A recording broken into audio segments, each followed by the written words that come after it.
What's up to my beautiful Parenting in Aurora tribe? It's me, Alicia. I'm happy to come in front of you today because I happened upon a wonderfully short and sweet video by a YouTuber that really resonated with me and really got me to thinking about how it intersects with a lot of the work that I'm seeking to do here on my channel.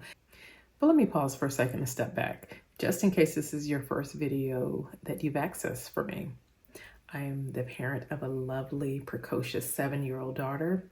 She has filled my life with lots of joy, but also lots of learning opportunities. And so as a part of that process, I decided to create a channel where I could focus on gathering and offering insights to fellow Black parents who are committed to thriving and learning new skills and strategies along their journey towards supporting and nurturing their little or not so little, broke, or in some cases, broke adjacent besties into living their own best lives. As a part of this work, my space is really dedicated to encouraging parents to really kick back, to engage in and hear real talk, as well as to get encouragement that we are indeed not alone in our parenting lives and journeys. And so this channel and the content in it is meant to do that. If you find that of remote interest, I invite you to, number one, like this video, and secondly, to subscribe to my channel to get future content. But to get back to what I wanted to share, it was a video by a YouTuber by the name of Valissa, or maybe Valissa. Sis, sorry if I'm mispronouncing your name. And I'll be sure to link the video itself in the description under my video so that you can also review that one. So the first thing is I appreciate that she stopped in the middle of her daily life activities. She says at the start of the video, she was heading to grocery shop.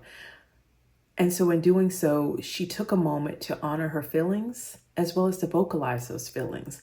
I think for many of us, we're so busy in life, we're so in motion that we don't slow down enough to A, be cognizant of our feelings, and B, to vocalize them in any way. So the fact that she does that gave me a moment to say, you can slow down as well to make sure you're present in your emotions and feelings. And then she acknowledges and expresses gratitude for the support system she has in her life. She mentions her partner, her children, her family, and her friends who are there. She also notes that life should be about pouring into the next person, that it should never be just about and for you. And one of the statements she made was that I want to leave this earth empty.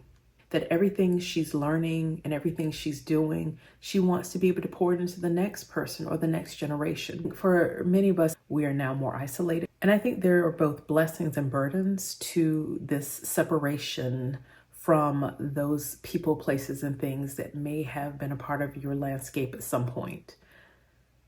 And so what it means for us now is that we often have to lean into our virtual communities.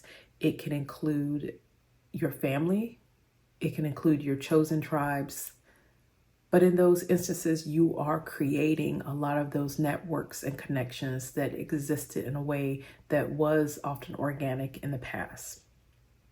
And I encourage you to keep leaning in if you don't have a tribe or you don't have that community. There are many out there who feel the same way, who are seeking the same.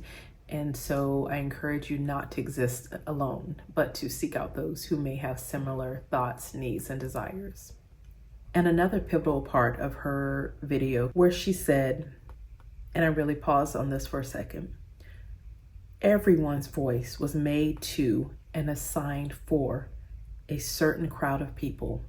There are a certain group of people who may be waiting for you to move because they are assigned to move under your voice. There are certain things that only you and those individuals can relate to. It's important for us to note you cannot move everybody.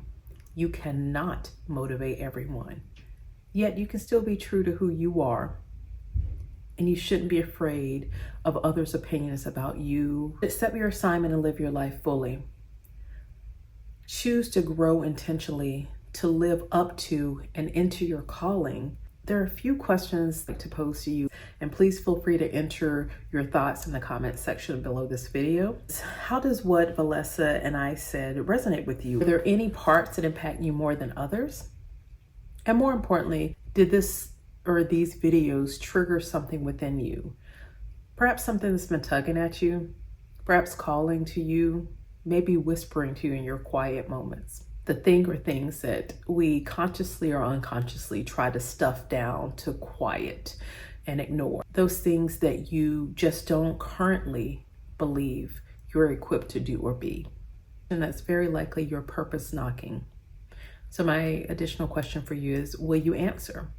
Will you take the time to unlearn all of those things that have been told to you that you can't do or you shouldn't be?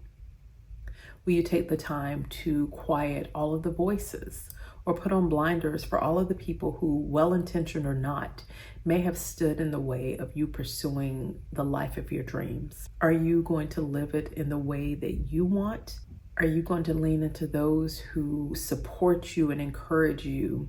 One of the final takeaways from this for me is that in doing this, you get to show your children versus just telling them how to live life on their own terms. If you would like to go along for this ride, I'm happy to have you. And please like and subscribe to this video and let me know what resonated with you, if anything.